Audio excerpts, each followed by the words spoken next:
Alright guys, on the first Top 20 Spotlight, I thought I'd show you one of my favorite games, that is Alternate Reality The Dungeon. Back in the mid to late 80s, I played this on my Atari 8-bit computer. It's probably one of the first 3D RPGs I ever played. I will be commenting throughout this video, so guys, I hope you enjoy.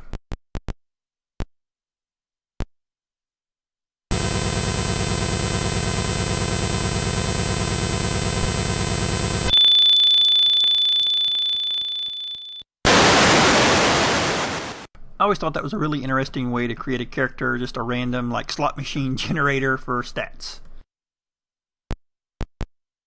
And here we go. You can see it's kind of a first person view. One of the most unique things about this game, and probably still makes me enjoy this game so much, is the music. Again, I greatly appreciate Philip Price for making this game, and Gary Gilbertson for doing the music. As you'll see throughout this video, there's going to be a lot of music that plays in some of the places I go. Also in like some of the places like the chapel, and I mean, you know, the evil and good wizards guilds, there's actually lyrics that show up on the screen as well.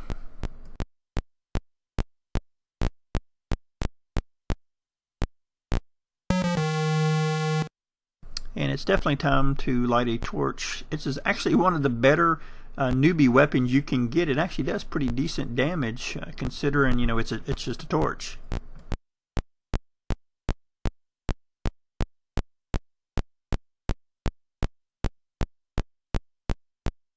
This was actually, back in the day, one of the only games me and my sister could play together. I would let her basically walk around, and there is no automap feature in this game, of course, so I had grid paper, and as she walked around, I would actually map out the map. The first level is like 64 by 64. I think there's only 4 levels in the game. Unfortunately, I never beat this game, but I think it's like 64 by 64, 32 by 32, you know, 16 by 16, and 8 by 8. I never got, I think, past the second level though. I never could really get very far into the game because there were just so many mean creatures that, you know, that could take you out so quick.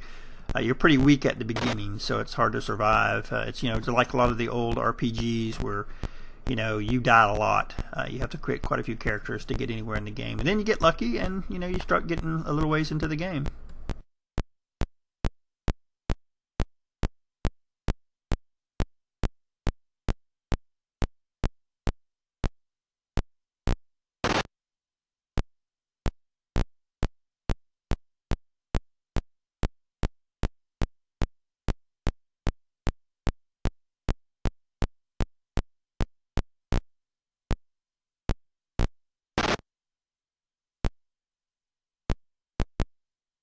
I guess that shows how well I know the dungeon. I just ended up back at the beginning somehow.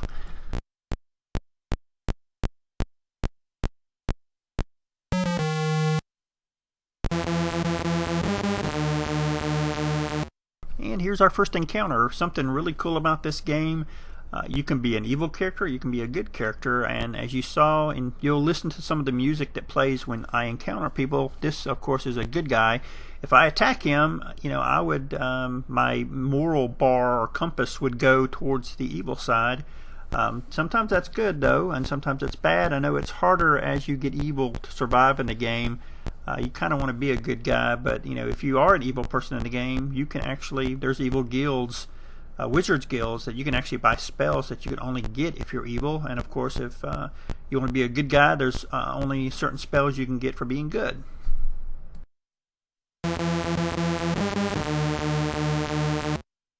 Well, I guess maybe that was like neutral music, because you can see this guy would actually attack you. You know, even if you try to just say don't hit him, he'll hit you. So maybe that was like the neutral music that plays.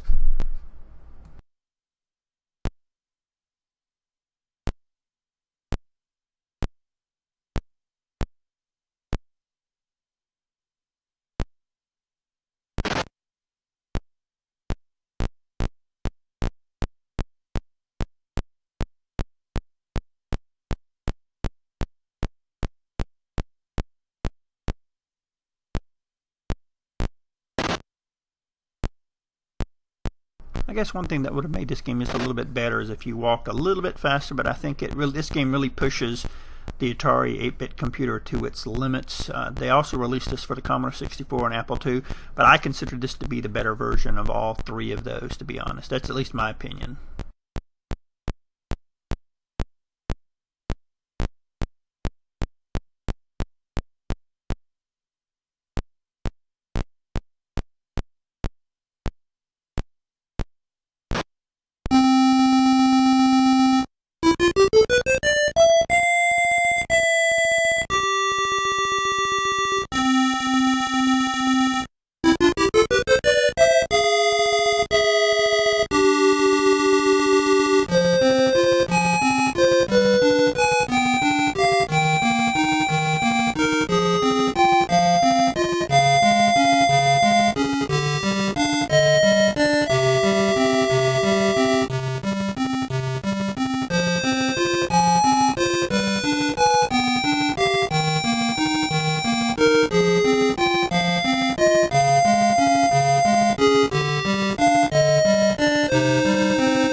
And as you saw, that was one of the many guilds you could join in the game. I know many of them have requirements. You've got to be good, you've got to be evil, you've got to be a certain level. And as you saw as well, there were lyrics that played as the music played and as you stood inside the guild. It's probably one of my favorite things about this game. I guess something I should mention, this is the second in the series. They did make an alternate reality, The City, but I actually never played that game before. I went right to this game. There were supposed to be many more games as well in this series, but unfortunately it just didn't happen. I know Philip Price also back in the mid to late 80s, or mid to late 90s, also tried to release an MMO that I was just cheering for to hopefully come out, but again, unfortunately that fell through as well. Also, I guess I should tell you the story of the game. Basically, you are kidnapped off of Earth in a spaceship. Yes, a spaceship. And your ultimate goal basically is try to get back home.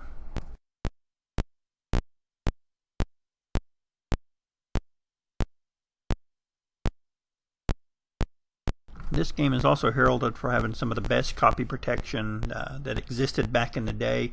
I know I'd seen it once and it must have been a glitch because I was actually playing on original discs. He has some kind of copy protection if it realizes it's a copy of the game. At the very beginning when you start the game, you get to create your character and everything, but right when you start at the entrance, you get an encounter from the Long Arm of the Law. Yes, there's an actual creature called the Long Arm of the Law that's almost impossible to beat. So yeah, that's kind of funny as well.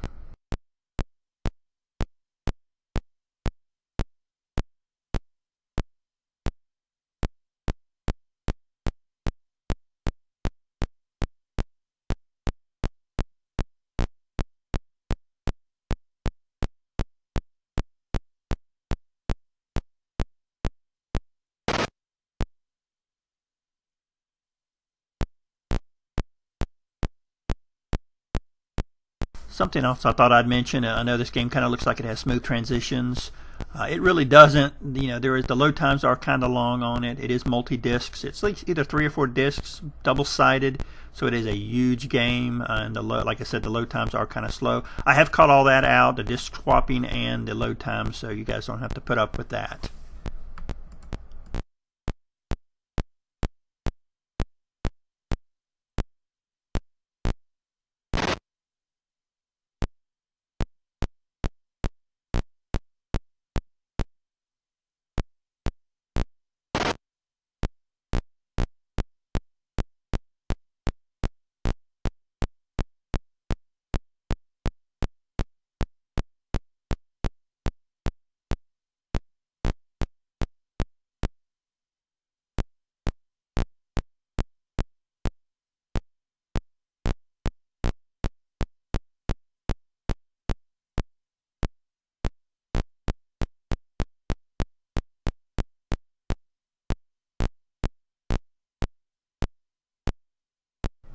And here is the chapel.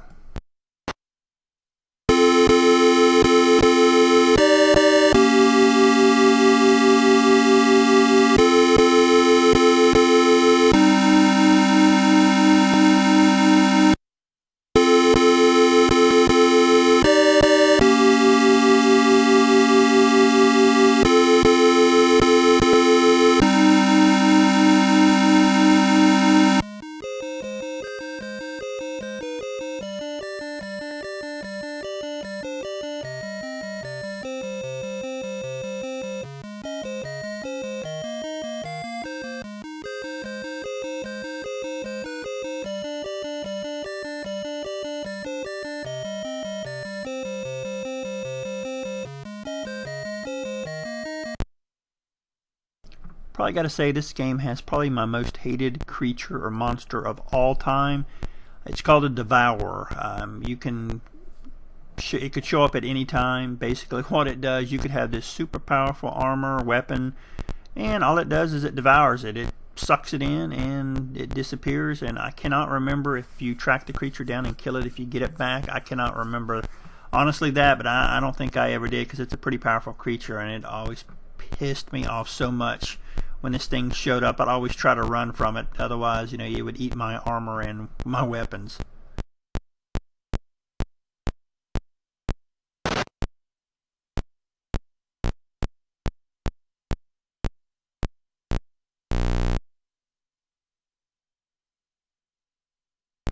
Originally, there were going to be 6 installments in the alternate reality series. There was going to be the city, the arena, the palace, the wilderness, Revelations, and Destiny. And you were going to be able to travel through out all of these games seamlessly if you had them all. There were going to be portals, in each of the different games to allow you to travel between them. Man, that would have just been absolutely amazing. The city, the first installment, was going to have a dungeon underneath the city that you could travel to as well. Unfortunately, they kind of separated that. I guess the game was running behind, and they released the city and the dungeon as separate games. And unfortunately, that's all we got.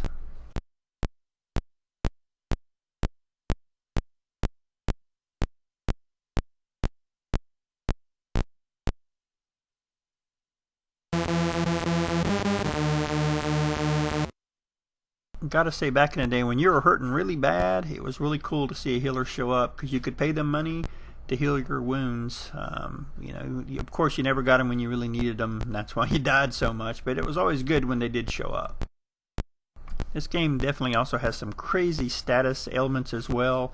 You could be hungry, you could be starving, you could be diseased, poisoned, cursed. There's just all these different status ailments you could get as well while walking and traveling throughout this game.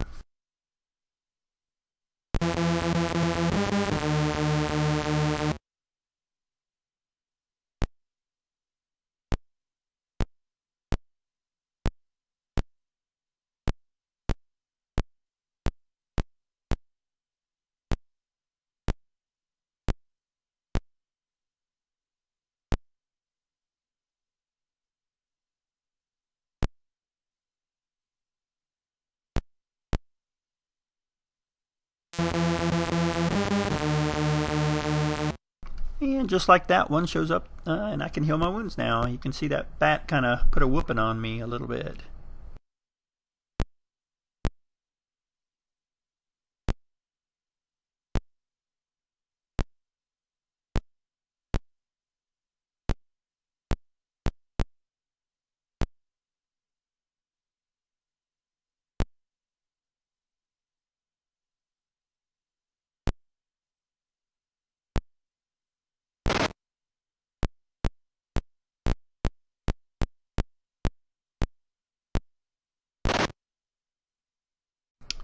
A crossbow of incredibly fine mechanical workmanship lies here. That's actually pretty cool. Got a crossbow.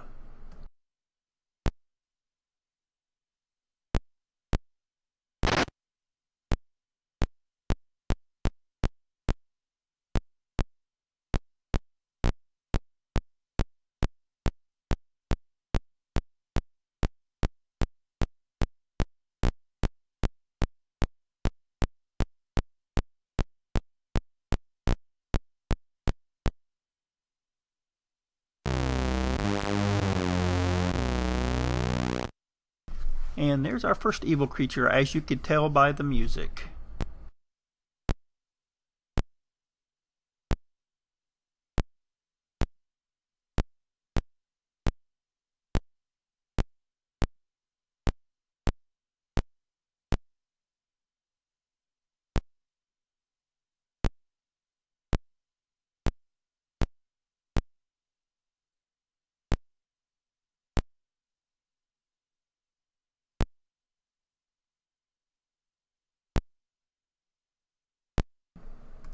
And there is my first status ailment. As you can see, he cursed me.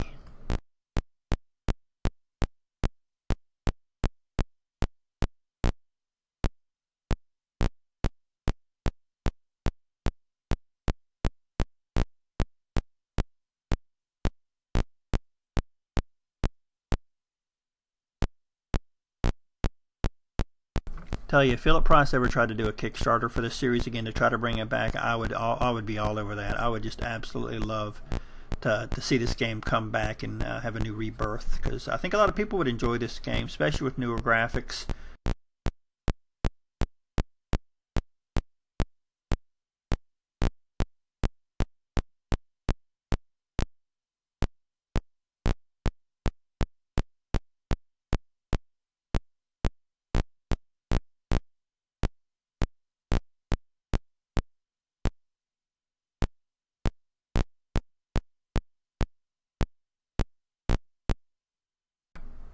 The decaying remains of an adventurer sporting a bush hat and a very nasty knife are here. Inscribed on the broken blade is the word "G'day." Lying next to him are 6 tall metal cylinders.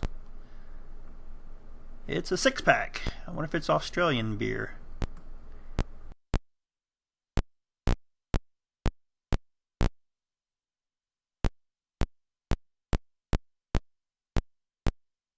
Wow, the stairs leading down. I don't think I'm going to survive very well down there, but you know what? Just for you guys can see a little different environment, I guess I'll head down.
And yes, I'm dead. Well guys, I hope you enjoyed this top 20 spotlight video. Expect more in the coming days. Thanks again.